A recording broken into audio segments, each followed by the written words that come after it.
ॐ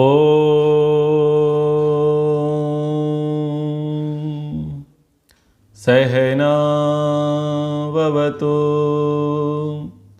सहनौ भुनक्तु सह वीर्यं करवावहै तेजस्विनावधीतमस्तु मा विद्विषावहै। ॐ शान्ति शान्ति शान्ति। महाभारत उपदेश प्रसंग की यह 16वीं कक्षा है। आज हम आदि पर्व के अंतर्गत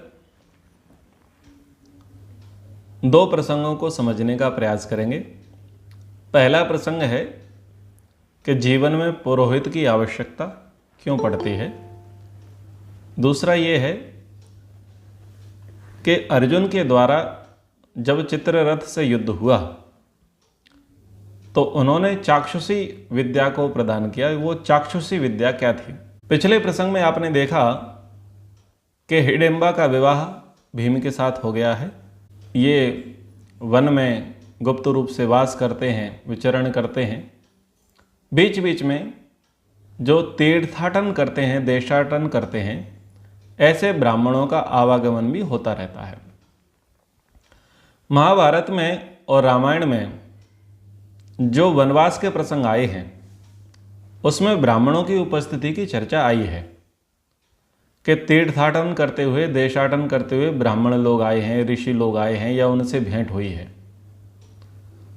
इससे हमारे वैदिक संस्कृति की एक झलक दिखती है कि जो विरक्त लोग हैं, ब्राह्मण लोग हैं, ब्रह्मवादी लोग हैं, विद्यापरायण जो लोग हैं, उनका ज़्यादातर प्रवास जंगलों में होता था, वनों उपवनों में होता था। किसी सुरम्य वातावरण में, सरिता के निकट, किसी अच्छे तट पर, किसी तीर्थ पर, जहाँ पर हिंसक पशुओं का अभाव हो, जहाँ पर कंदमूल फल सुविकसित हों और जहाँ पर आश्रम अनेक हों, सुव्यवस्थित हों, जहाँ पर मंत्र पाठ होते हों, जहाँ पर ध्यान अवस्थित लोग हों, जहाँ पर यज्ञादि हो रहे हों, जहाँ पर विद्याध्ययन हो रही हो, ऐसे क्षेत्रों में बहुतायत मात्रा में ब्राह्मणों का, सन्यासियों का, यतियों का, विरक्तों का आवागमन होता था। इससे ये पता चलता है कि हमारा आधा समाज जो है वो नगरों में रहता था और आधा समाज हमारा वनों में रहता था। वनों में प्राथमिक रूप से आदिकाल से जो बसते आए वो वनवासी थे, भील थे, निषाद थे। लेकिन जो विकसित लोग थे, जो नगरों से निकल करके आए हैं, वो लोग भी वनों में जाते थे। जैसे कि गुरुकुल कहाँ पर होते थे? वह वनों में होते थे। वानप्रस्थी कहाँ पर होते थे? वनों में होते थे। सन्यासी भी कहाँ पर बैठे हैं? वह भी वनों में बैठे हैं। और जो ब्राह्मण हैं, विद्याविलासी लोग हैं, वो भी आश्रम आश्रम घूम रहे हैं। ऋषि मुनि हैं, वह भी आश्रम आश्रम घूम रहे हैं। विशेष कुछ सामाजिक कार्य है तो वो नगरों में जाते हैं। नगरों में जाते हैं और वही वनों में आते हैं, तो नगरों की कथाएं या कुछ प्रसंग हैं वो आकर के सुनाते हैं। यहाँ पर पांडवों को ब्राह्मणों का एक वर्ग आता है और चित्र विचित्र कथाएं सुनाता है। कहाँ पर क्या हुआ, किस देश में क्या हुआ। जो भ्रमण करने वाले लोग होते थे वो हमेशा अपनी यात्रा का विवरण आगे आने वाले लोगों को सुनाते थे। पहले तीर्थाटन ही एक बहुत बड़ा माध्यम था सूचनाओं के आदान प्रदान का।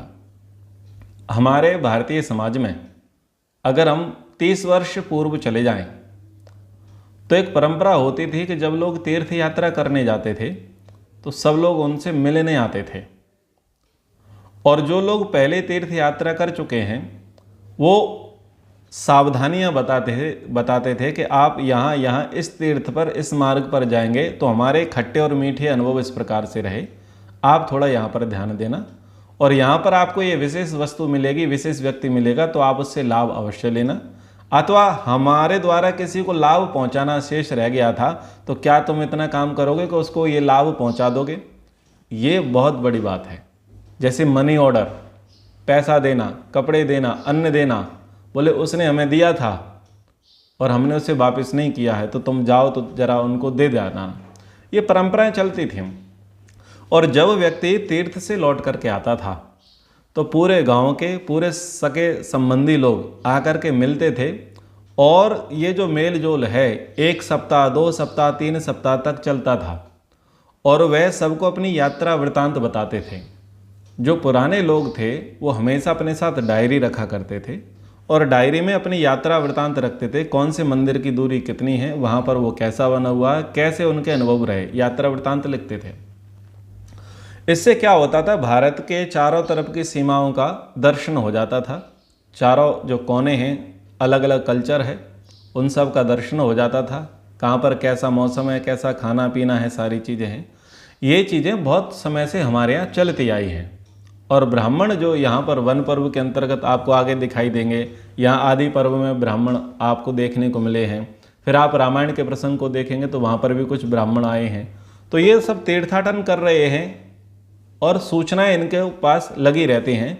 और इन सब में सबसे ज़्यादा तीर्थाटन, देशाटन, पर्यटन करने वाला अगर कोई व्यक्ति है तो ब्राह्मणों में शिरोमणि, देवों में शिरोमणि देवर्षि नारद हैं, जो सबसे ज़्यादा भ्रमण करते हैं, सबसे ज़्यादा घूमते हैं, सबसे बड़े दृष्टा हैं, जो तटस्थ रह करके सबको देखते रहते हैं कहाँ पर क्या हो रहा है। सबसे बड़े आदरणीय पूजनीय हैं देवर्षि नारद। तो ब्राह्मणों के माध्यम से पांडवों को पता चलता है कि द्रुपद जो हैं, पांचाल नरेश, वो अपनी बेटी का स्वयंवर करना चाहते हैं, और द्रौपदी के गुणों का वखान वो कुंती के पुत्रों के सामने करते हैं। तो कुंती के पुत्रों के मन में अभिलाषा आ जाती है, अगर द्रौपदी के साथ विवाह हो जाए तो बहुत अच्छी बात है। इस बात को ध्यान में रख कर के वो पांचाल देश की सीमा में प्रवेश करने की तैयारी करते हैं। द्रौपदी, कुंती कहती हैं कि भाई हमने इन वनों को देख लिया है, एक बार देखी हुई वस्तु को दूसरी बार देखने की इच्छा नहीं करती, एक बार खाई हुई वस्तु को दोबारा खाने के लिए इच्छा नहीं करती। तो ये तो पूरा वातावरण हमारा देखा हुआ है, पांचाल देश कभी हम नहीं गए, बहुत अच्छा है, बहुत बढ़िया सुना है उसके विषय में, तो चलिए हम पांचाल देश में यात्रा करेंगे, प्रवास करते हैं। इस बीच में उनकी भेंट होती है महर्षि वेदव्यास जी से, कृष्ण द्वैपायनी जी से, और कुछ चर्चाएं, विचार विमर्श होते हैं। व्यास जी के द्वारा एक संदेश दिया जाता है। ऋषि लोग, मुनि लोग जो होते हैं वो गूढ़ बातें करते हैं, कम बातें करते हैं और महत्व की बातें करते हैं। वो कहते हैं कि आपके बहुत सारे दुखों का नाश हो जाएगा यदि पांचाल नरेश के साथ आपकी मैत्री हो जाए। इतना संकेत उन्होंने कर दिया, और अगर आप प्रयास करेंगे तो आपको निश्चित रूप से सफलता मिलेगी। व्यास जी का इतना संकेत हो गया है और ब्राह्मणों ने भी कह दिया है, लेकिन ब्राह्मणों से ज़्यादा महत्वपूर्ण है व्यास ने कह दिया कि सुख आ जाएंगे, दुख छट जाएंगे यदि पांचाल नरेश के साथ तुम्हारी मित्रता बन जाए, संबंध बन जाए तो। यानी भविष्य में युद्ध तो होगा, और अगर पांचाल नरेश के साथ बात बन जाए तो शक्ति, सैन्य सामर्थ्य की प्राप्ति हो जाएगी। अपने हितैषियों को बढ़ाना चाहिए जब हम छिन्न भिन्न हो जाएं। यहाँ पर पांडव कुमार यही कार्य करते हैं कि जितने जितने हितैषी बनाने हैं वो पूरे बनाने का प्रयास करते हैं। जो अति दुष्ट हैं उनसे तो युद्ध करके उनको नष्ट करना ही है। हिडिंब को भीम ने मारना पड़ा, लेकिन हिडिंबा को अपने पक्ष में कर लिया, हिडिंबा से विवाह कर लिया। तो हिडिंबा से विवाह कर लिया है तो हिडिंबा के पक्ष के जितने लोग हैं, डेवोटी लोग हैं, समर्थक लोग हैं, वो सब किसके समर्थक हो जाएंगे? भीम के हो गए हैं।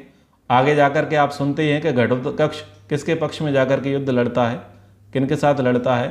पांडवों के साथ लड़ता है और कौरवों के विरुद्ध लड़ता है। तो शक्ति को एकत्रित किया है। आगे प्रसंग आने वाला है चित्ररथ का। गंधर्व राज है चित्ररथ, सुंदर रूप वाला है और मायावी है, अच्छी विद्याओं का ऐसे ज्ञान भी है, बलशाली है। तो ये गंगा नदी के तट पर रात्रि के समय, सायंकाल के समय अपनी पत्नियों के साथ और कुछ दासियों के साथ खेलने के लिए, भ्रमण करने के लिए वहाँ पर आया। पांडव लोग भी संयोग से वहाँ पर थे। इन्होंने कहा कि भाई नो एंट्री, ये हमारा जोन है, हम नहा रहे हैं, हम खेल रहे हैं, हमारे फील्ड में आप नहीं आएंगे। एटीट्यूड होता है, जो एटीट्यूड चित्ररथ में है वो आज भी हम देखते हैं कि ये स्विमिंग पूल हमारा है, ये तालाब हमारा है, ये कुआं हमारा है, ये नदी हमारी है, ये घाट हमारा है। आप यहाँ पर नहीं आएंगे। ठीक है ना। तो अर्जुन कहते हैं कि भाई समुद्र है, हिमालय की तराई है और गंगा के नदी का तट है, यहां पर कौन आएगा कौन नहीं आएगा ऐसा कोई नियम नहीं है। कोई दिन में आएगा या रात्रि में आएगा, कोई नहा के आएगा या बिना नहाए आएगा, ऐसा कोई नियम नहीं है। ये सब के लिए है, ये सब के लिए है। तो ऐसी बात अर्जुन कहते हैं, तो हमें ये भी समझ लेना चाहिए कि भाई इनके लिए कोई विशेष नियम नहीं है, ये तो सब के लिए है। गंगा सब के लिए है, नदी सब के लिए, कुआं सब के लिए, तालाब सब के लिए, समुद्र सब के लिए है। बस लाभ लो और लाभ दो, गंदा मत करो, अतिक्रमण मत करो, इतनी बुद्धि रखनी चाहिए। और एकाधिकार कभी भी किसी को नहीं रखना चाहिए। पर ऐसी बातें जब पत्नियों के सामने, दासियों के सामने चित्ररथ ने सुनी तो ईगो हर्ट हो गया। स्वाभाविक है, पुरुष को अगर उसकी स्त्री के सामने, उसके सेवकों के सामने अगर कोई डांट दे, बड़े स्वर में बोल दे, तो उसका ईगो हर्ट होना स्वाभाविक है और होना भी चाहिए। ठीक है। फिर वो पुरुष कैसा, नहीं तो स्त्रियां सम्मान नहीं करेंगे कि कैसा पति है, कैसा स्वामी है, जो डरपोक है और कायर को कोई वर्ण नहीं करना चाहता, कायर से कोई प्रेम, कोई प्रीति, कोई अनुराग रखना नहीं चाहता, वीर को ही सब चाहते हैं। तो चित्ररथ इससे दुखी होता है और अमर्ष्य भरता है और युद्ध के लिए तैयार होता है। अर्जुन कहता है कि भाई तुम मायावी है, बहुत सारे अस्त्र शस्त्रों को जानने वाला है, पर मैं तेरे से माया के साथ युद्ध नहीं करूंगा, मैं तेरे से दिव्यास्त्रों के साथ युद्ध करूंगा। क्योंकि अगर माया के साथ युद्ध करते तो युद्ध लंबा चल सकता था। चित्ररथ चूंकि अभिमानी था, सामने वाले को जानता नहीं था, बोले ठीक है दिव्यास्त्रों से युद्ध करना। अर्जुन एक आग्नेयास्त्र निकालते हैं और आग्नेयास्त्र से का जब प्रहार करते हैं, उसी से चित्ररथ का जो विचित्र रथ है, वो विचित्र रथ नष्ट हो जाता है और वो बेहोश हो जाता है। चित्ररथ के केशों को पकड़ करके वो भैया युधिष्ठिर की तरफ लेकर के आते हैं। तो उसकी जो पत्नी है उसका नाम है कुंभीनसी। कुंभीनसी प्रार्थना करती है कि आप हमारी रक्षा करें। युधिष्ठिर कहते हैं कि भाई शरणागत आ चुके हैं और इन्होंने क्षमा मांग ली है, तो इनको अभय दान दे दो, कोई बात नहीं, अपने लोग हैं। जब अभय दान दिया जाता है तो जो चित्ररथ है उसका अभिमान वहाँ पर समाप्त होता है और वो कहता है कि मैं अंगार पर्ण हूँ और विचित्र रथ पर बैठता था, इसलिए मैंने अपना नाम चित्ररथ रखा था। यानी कुछ लोग किसके नाम से जाने जाते हैं, बोले उसके पास पीली वाली स्विफ्ट है, ठीक है ना, उसके फलाने प्रकार के BMW है, वाहनों के नाम से जानते हैं ना। किसी का विचित्र घर होता है तो घर के नाम से जानते हैं, तो उसको चित्र रथ के नाम से जानते थे, उसका विचित्र रथ नाम था। चित्र रथ मतलब पूरे क्षेत्र में, पूरे कुनबे में उसके जैसी कोई गाड़ी यानी 4 व्हीलर या ये कहें कि रथ किसी के पास नहीं था, अद्भुत था। बोले अब मेरा विचित्र रथ जल गया है तो मैं दग्ध रथ हो गया हूँ। तो वो कहता है कि मेरा नाम परिवर्तन हो जाता है कि मैं विचित्र रथ से और चित्र रथ से अब दग्ध रथ हो गया हूँ। तो इतिहास में एक पहली स्थिति है कि कोई व्यक्ति ये कहता है कि भाई मैं पहले अपने आप को ये मानता था और अब से मैं अपना नाम बदलता हूँ, दग्ध रथ। तो ये प्रश्न है, आप चाहें तो बच्चों से पूछें, बताओ कोई ऐसा महाबली, कोई योद्धा, कोई ऐसा हो जिसने अपनी पराजय के बाद अपना नाम दग्ध रथ रख लिया हो, नाम बदल लिया हो। क्योंकि कई लोग कहते हैं ना कि अगर तुम ऐसा कर दोगे तो मैं अपना नाम बदल दूंगा। तो ऐसे कहने वाले बहुत होते हैं, करने वाले होते नहीं हैं। आज हमारे यहाँ कई हैं लोग कहते हैं, सम्राट चौधरी जी ने कहा था ना पगड़ी उतार दूंगा, लेकिन नीतीश कुमार के साथ मिल गए, पगड़ी को बचाने के लिए लग गए। कई लोग होते हैं, हम दाढ़ी मूछें कटा देंगे, हम इस्तीफा दे देंगे, हम देश छोड़ देंगे, ऐसे ऐसे लोग बोलने वाले होते हैं, हेकड़ी देने वाले, लेकिन बाद में भूल जाते हैं भावावेश में। तो ये पहला व्यक्ति था चित्ररथ, जिसने कहा कि भाई आज से हम दग्ध रथ होंगे। और उन्होंने जो है अर्जुन को प्रसन्न करने के लिए, अर्जुन की मित्रता पाने के लिए उन्होंने कहा कि मैं तुम्हें चाक्षुषी नामक विद्या दूंगा। ये चाक्षुषी नामक विद्या मनु के द्वारा सोम को प्राप्त हुई, सोम के द्वारा विश्वावसु को प्राप्त हुई और विश्वावसु के बाद ये मुझे प्राप्त हुई। ये गुरु शिष्य परंपरा से मुझे प्राप्त हुई है। तो लंबे दीर्घकालीन ये विद्या रही। और इस विद्या के विषय में कहते हैं कि यच्चक्षुषा दृष्टुम इक्षेत त्रिषु लोकेषु किंचन तत्पश्येद यादृशम चेक्षिता दृशम दृष्टुम अर्हति। वो चित्ररथ कहता है कि तीनों लोकों में जो कोई भी वस्तु है उनमें से जिस वस्तु को आंख से देखने की इच्छा हो उसे इस विद्या के प्रभाव से कोई भी देख सकता है, और जिस रूप में देखना चाहता हो उसी रूप में देख सकता है। यह है चाक्षुषी विद्या। अब ये चाक्षुषी विद्या क्या थी वो विचारणीय है, लेकिन ये बता दिया है कि तीनों लोकों में। अब तीन लोक आप क्या लेना चाहते हैं? आप अंतरिक्ष लेना चाहते हैं, आप देवलोक लेना चाहते हैं, आप मर्त्य लोक लेना चाहते हैं, तो तीन लोक ये हो जाएंगे। फिर आप पाताल है, धरती है और आकाश है, ऊपर का हिस्सा है, तीन लोक ये हो जाएंगे। आपने जैसा लेना है ले लो। यानी कोई ऐसी विद्या, कोई ऐसा रहस्य जो केवल चित्ररथ की नहीं है, वो परंपरा से उसे प्राप्त हुई है और केवल विशेष योग्यता वाले लोगों के पास ही वो चीज़ थी। उस विद्या का प्रदान वो प्रसन्न होकर के अर्जुन को करता है, और वो विद्या ऐसी है कि बहुत दूर तक देखने में समर्थ है और आप उसे आंखों से देख सकते हैं। यानी कोई ऐसा टेलीस्कोप, कोई ऐसा सूक्ष्मदर्शी यंत्र या कोई ऐसा यान, कोई विमान, कुछ ना कुछ तो होगा तीनों लोकों में, और जिस रूप में देखना चाहते हैं। मतलब ऐसा नहीं है कि भौतिक पदार्थ ही देखा जाएगा, जलीय नहीं देखा जा सके, आग नहीं ना देखा जा सके। रूप सब अलग अलग है ना, पृथ्वी के, अग्नि के और वायु के, अग्नि के और जल के। तो जलीय वस्तुएं भी देखी जा सकती हैं, जल के भीतर की, अग्नि की चीज़ें भी देखी जा सकती हैं, और पार्थिव वस्तुएं भी देखी जा सकती हैं। कुछ कुछ अनुमान लगा सकते हैं, वायु के कण भी, सूक्ष्म कण भी देखे जा सकते हैं। तो ऐसी अद्भुत विद्या को वो प्रदान करते हैं। ये चीज़ें नोट करने वाली बात है कि उस समय साइंस कितना डेवलप था कि कोई ऐसी भी वस्तु थी जिसको केवल आंखों से देख सकते हैं। आज हमारे साथ स्थिति ये है कि हम नग्न आंखों से अपने हाथ के बैक्टीरिया भी नहीं देख पाते। उसके लिए भी हमें सूक्ष्मदर्शी यंत्र की आवश्यकता होती है, और वो ये कह रहा है कि आप आंखों से देख लोगे, मतलब आपको किसी यंत्र की आवश्यकता नहीं है, आप केवल आंखों से देख लोगे, ऐसी बात कह रहा है। तो कुछ न कुछ दिव्य वो चीज़ रही होगी, पर उसका विशेष उल्लेख कहीं है नहीं, पर है कुछ न कुछ ऐसा तो है जिसके माध्यम से दूर दूर तक देखा जा सकता है, सुना जा सकता है, समझा जा सकता है। अर्जुन को वो चित्ररथ इस विद्या का उपदेश करता है, सिखाता है कि इसे कैसे यूज करना है, क्या करना है। और अर्जुन को जब ये चीज़ दी जाती है या देने के लिए तैयार होता है, तो अर्जुन कहता है कि भाई मैं दान थोड़ी ना लूँगा, तुम डर के मारे मुझे दान दे रहे हो। बोले दान नहीं, हम आदान प्रदान करेंगे। तुम्हारे आग्नेयास्त्र ने मेरा नाश कर दिया है भाई, मुझे प्रभावित कर दिया, दग्ध कर दिया है, तो मैं चाहता हूँ कि तुम मुझे आग्नेयास्त्र दे दो और मैं तुम्हें ये चाक्षुषी नामक विद्या दे दूँ। देखिए यहाँ पर भी युद्ध हुआ है, और युद्ध के बाद यहाँ पर मैत्री हुई है।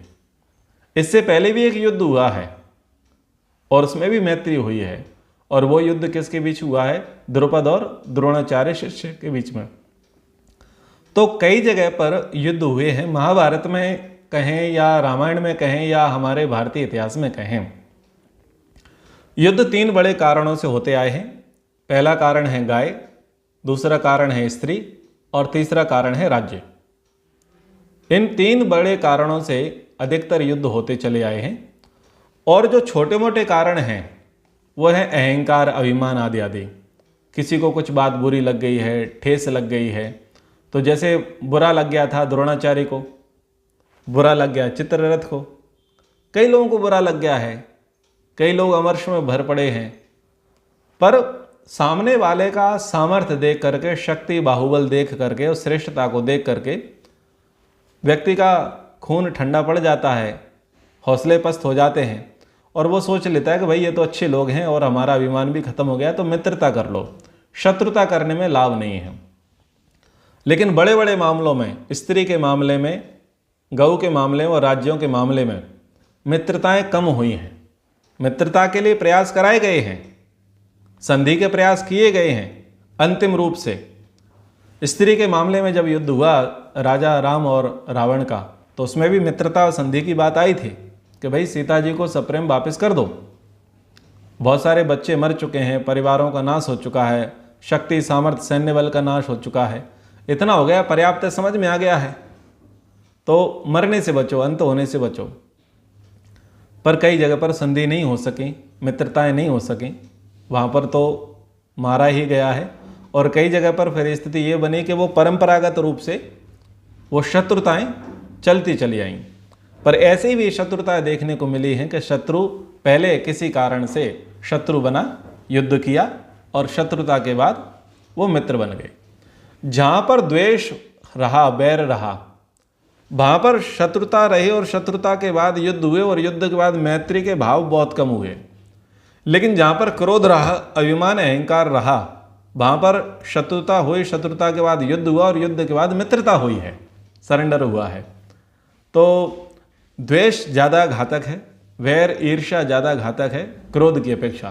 क्रोध करोगे, क्रोध कोई ना कोई ठंडा कर ही देगा और अकल ठिकाने आ ही जाएगी। तो यहाँ पर चित्ररथ जो है अर्जुन को मित्रता का प्रस्ताव देता है, और अर्जुन भी मित्रता के प्रस्ताव को स्वीकार करता है। तो पूछता है, भाई एक बात बता, हमने तेरा क्या बिगाड़ा था, तूने हम पर आक्रमण क्यों किया? गंधर्वराज, थोड़े कारणों को बताओ। तो बहुत अच्छे कारणों को यहाँ पर चित्ररथ कहता है कि मैंने तुम पर जो आक्रमण किया उसके कारण इस प्रकार हैं कि आप लोग त्रिविध अग्नियों की सेवा नहीं करते, प्रतिदिन अग्नि को आहुति भी प्रदान नहीं करते, आपके आगे कोई ब्राह्मण पुरोहित भी नहीं चल रहा था। इन्हीं सब कारणों से मैंने आप पर आक्रमण किया। यानी उन दिनों पर वो नित्य अग्निहोत्री नहीं थे, क्योंकि वो भटक रहे हैं, यहाँ से वहाँ जा रहे हैं, स्वाध्याय कर रहे हैं, संध्या वंदन कर रहे हैं, पर अग्निहोत्र की व्यवस्था नित्य प्रतिदिन नहीं हो पा रही है, क्योंकि खाने की व्यवस्था नहीं है। तो ऐसा उसको लगा है चित्ररथ को कि आप दैनिक अग्निहोत्र नहीं कर रहे थे, और आपके आगे कोई ब्राह्मण नहीं था। यानी राजाओं को, उन्नति चाहने वाले व्यक्ति को पीछे चलना चाहिए और अपने आगे ब्राह्मण रखना चाहिए, और ब्राह्मण जिसके आगे चलेगा उसके कभी कोई शत्रु नहीं होंगे, और वह कभी भी दिशा से नहीं भटकेंगे। तो ये बात यहाँ पर चित्ररथ संकेत करना चाहते हैं। और पुरोहित की जीवन में आवश्यकता क्यों है, ये बात भी इसी श्लोक से समझ में आती है।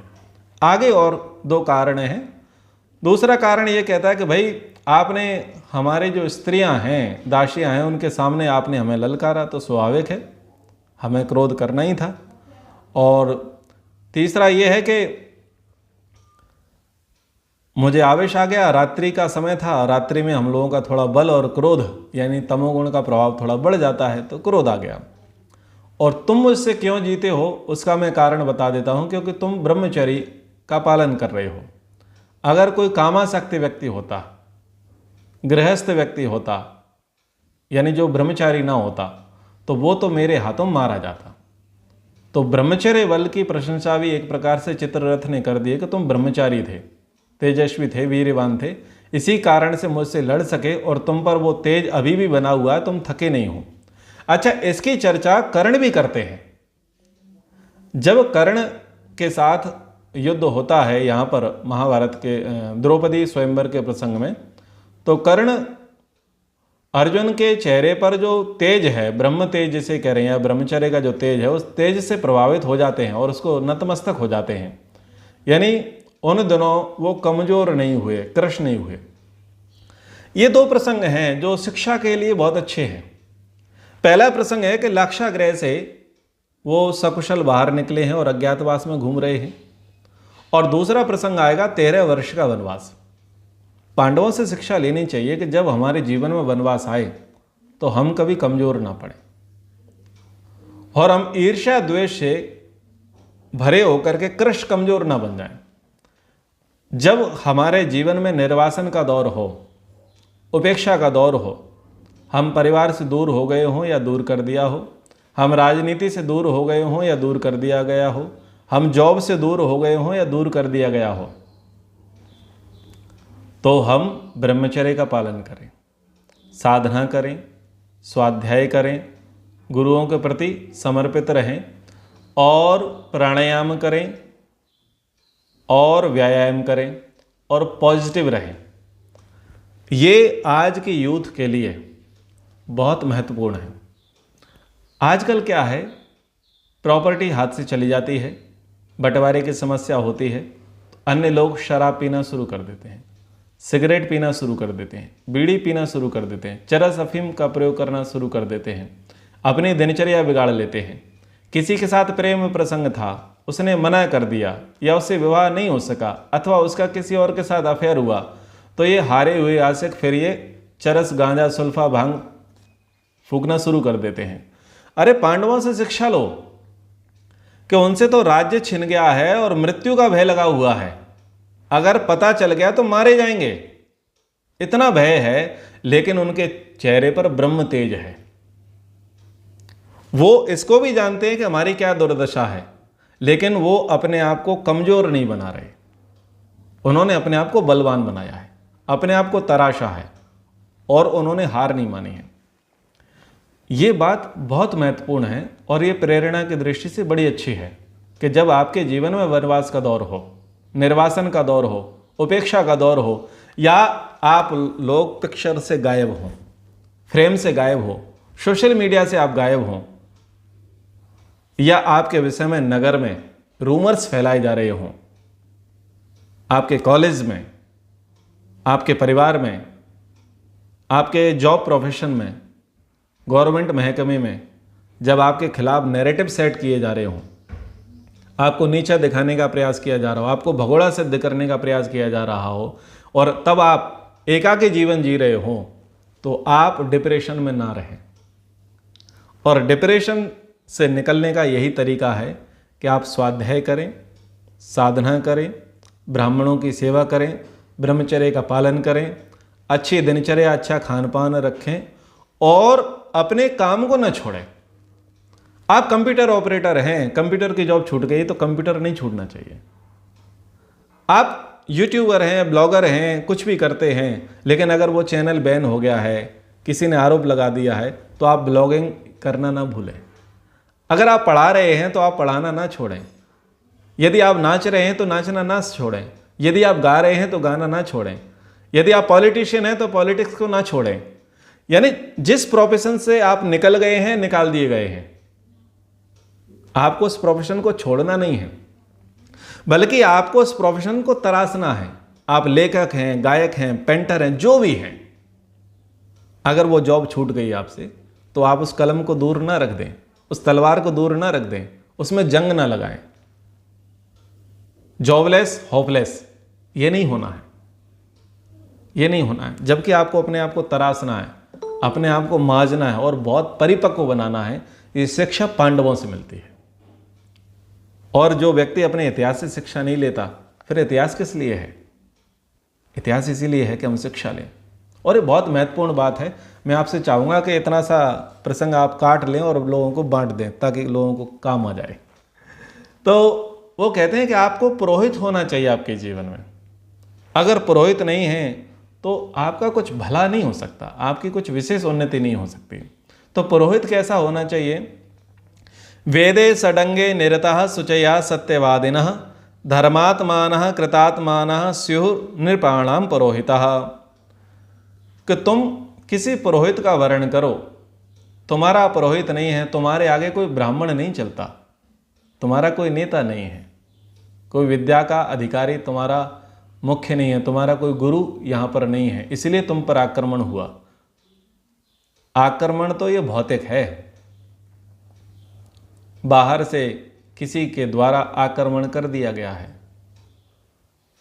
पर दोनों प्रकार के आक्रमण उस व्यक्ति के जीवन में होंगे जिसका कोई पुरोहित नहीं है, जिसका कोई गुरु नहीं है, जिसका कोई ब्राह्मण नहीं है। उस व्यक्ति की उन्नति कभी नहीं हो सकती।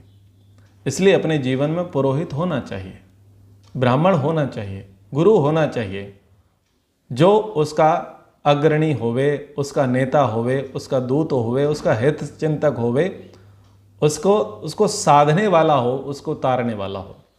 हर जगह हमारा दृष्टिकोण काम नहीं करता। हर जगह हमें अपने पर पूर्ण विश्वास नहीं करना चाहिए। हर जगह अपनी बुद्धि को 100% नहीं मानना चाहिए।